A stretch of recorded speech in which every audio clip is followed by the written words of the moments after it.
Hi, Todd Bourne here in the Forecast Center with a quick update shortly after 3 o'clock on this Tuesday afternoon. We are still in between areas of thunderstorms right now. You can see our main concern is going to come from this cluster of thunderstorms, which is gradually moving towards the east and southeast and will eventually move into the Arklatex here later on this evening. There is a chance that we could see some development ahead of that in the northern sections of the Arklatex here during the next couple of hours. That's what some models have been hinting at. So let's take a look at the very latest run of the ACRRR model. Again, this model updates a new forecast every hour, and you can see it's kind of hinting at the possibility for those thunderstorms up around Texarkana and I-30 very late this afternoon. That band of storms that I mentioned earlier begins to move into the northwestern sections of the area during the first half of the evening. We could see some storms move across, especially the northern sections of Shreveport early this evening.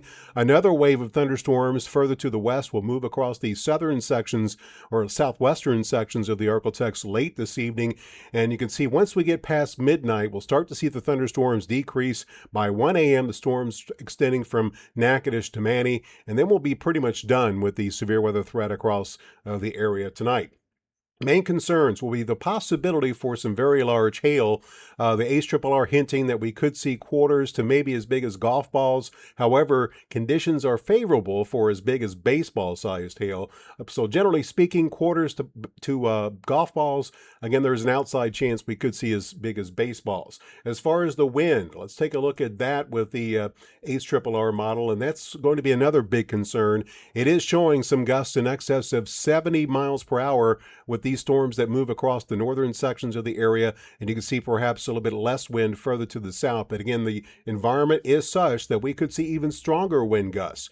So again, damaging wind is going to be a big issue. As far as the tornado risk, take a look at that with the ACRRR. Once again, this updates every hour. What we're looking for are these swaths of blue, and you can see that the tornado risk probably will be highest where the storms arrive soonest here over the northern sections of the Arklatex. So we'll have to watch southwest Arkansas, northeast Texas. It does look like that wave that moves across the southern sections of the area. Again, that isolated tornado is still possible, but as we move through the evening hours, that risk will be subsiding across the region. And another issue is going to be quite a bit of rain as far as the latest on rainfall from the ACRRR.